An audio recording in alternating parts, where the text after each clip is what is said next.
जय जैन बंधु, आज सुनते हैं एक लघु कथा, त्याग का मूल्य।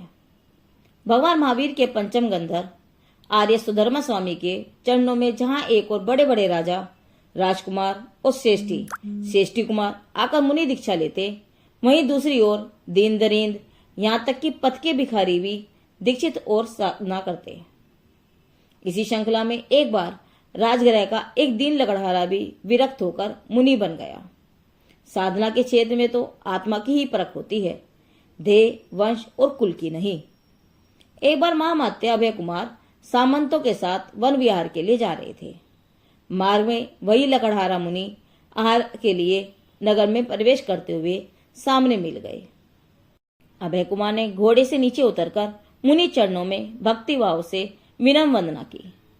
उन्होंने घूमकर पीछे देखा तो सामंत लोग कनखियों से हंस रहे थे। सामंत ही नहीं, आसपास के अन्य नागरिक भी मजाक के मूड में थे। महामंत्री अभय ने सामंतों के हंसने का कारण जान लिया, फिर भी उन्होंने पूछा तो एक सामंत ने व्यंग पूर्वक कहा, मगध का महामंत्री किस राजर्षि के चरणों में सर झुका रहा है, जो कल दर की ठोकरें खाने वाला एक दीन लकड़हारा था, वही आज बहुत बड़ा त्यागी बन गया है। धन्य हो, इतना गजब का त्याग उसने किया है कि मगध के महामंत्री भी अश्व से नीचे उतरकर प्रणाम करते हैं। यह कितनी प्रसन्नता की बात है। सामंत के शब्दों में तीखा व्यंग था, त्याग का उपहास था। अभय कुमार को उक्त संस्कारहीन परिहास पर रोष तो आया, परंतु उसके प्रबुद्ध विवेक ने मधुर मुस्कान की मुद्रा में उस रोष को भीतर ही भीतर पी लिया।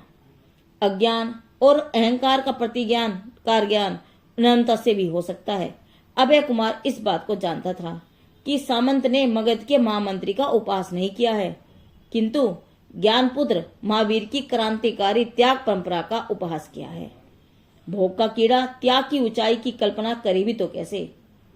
एक गंभीर और अर्थपूर्ण मुस्कुराहट के साथ अभय कुमार आगे बढ़ गए। सब लोग वन विहार का आनंद लेकर अपने अपने महलों में लौट आए।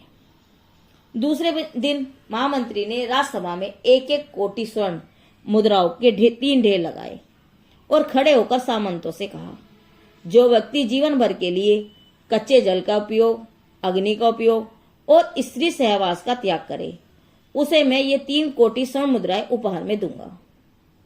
सभा में सन्नाटा छा गया। सभागत सभी सामंत एक दूसरे के मुंह ताकने लगे। कितना कठिन है, एक सामंत ने कहा। इन तीनों के त्याग का मतलब है एक तरह से जीवन का ही त्याग। फिर तो साधु ही ना बन जाएं, और तब इन स्वर्ण मुद्राओं को करेंगे क्या? एक दूसरे सामंत ने पास में बैठे सामंत से कहा। सभा से कोई दूसरा उत्तर नहीं मिला।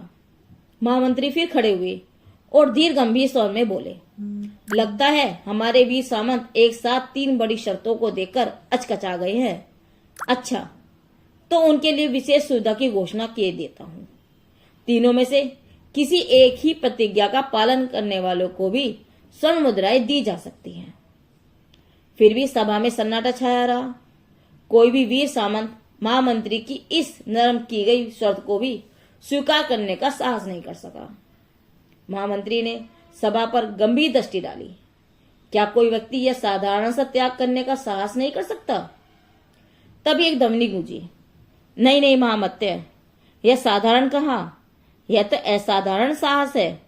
एक ही वस्तु के संपूर्ण त्याग का अर्थ है जीवन की समस्त सुख सुविधाओं का, आमोद प्रमोदों का त्याग। कितना असाधारण। सामंतों के सिर नकार में हिल रहे थे।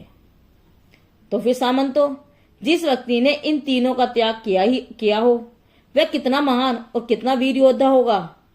आध्यात्मिक साधना क्षेत्र का अति महान, अति वीर, अवश्य ही वह अत्यंत कठिन एवं असाधारण साहस का कार्य करने वाला है। उसका त्याग महान है। एक साथ कई ध्वनियां गूंज उठी। वीर सामंतों, हमने कल जिस मुनि को नमस्कार किया था, वह इन तीनों का ही नहीं, बल्कि ऐसे अनेक असाधारण उग्रव्रत तथा प्रतिज्ञाओं का पालन करने वाला वीर है, त्यागी है। उसके पास भोग के साधन भले ही अल्प रहे हों, पर भोग की अनंत इच्छाओं को उसने जीत लिया है। त्याग का मापदंड राजकुमार या लकड़हारा नहीं हुआ करता, व्यक्ति के मन की सच्ची विरक्ति हुआ करती है। महामंत्री के विश्लेषण पर सामंत मौन थे, साथ ही प्रसन्न भी। कई झुके हुए चेहरों पर पश्चाताप की निर्मल रेखाएं भी स्फुटित हो रही थी। दूसरे ही क्षण जैसे एक दिव्य नवीन प्रकाश मिल गया हो, सबके चेहरे पुलक उठे और धन्य धन्य के हर्ष मिश्रित गंभीर घोष से राजसभा का कोना कोना गूंज उठा। त्याग का मूल्य। यह प्रसंग जैन धर्म की प्रसिद्ध कथाएं लेखक उपाध्याय अमर मुनि जी से लिया गया है। जिनदेव की वाणी आगम वाणी।